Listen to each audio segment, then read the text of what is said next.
Did you know more than 800 million tons of plastic are thrown into the ocean every year? And 1 in 3 marine species, including California sea lions just like you, are found entangled in plastic litter. But don't worry, Pearl, we can help. The OKC Zoo and Pepsi are encouraging students to rally for recycling through the Pepsi Vending Machine Art Contest. This year's contest theme, Recycling, Make It Second Nature, challenges students to illustrate creative ideas for promoting recycling and how doing so can help protect and restore the planet's natural resources. Any Oklahoma student in grades K through 12 are eligible to enter.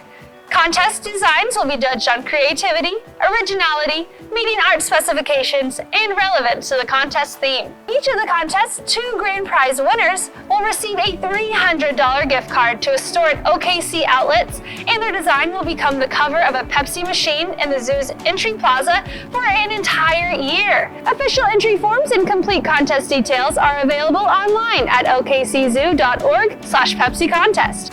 Wow, Pearl, it looks like you've already gotten started. Way to go!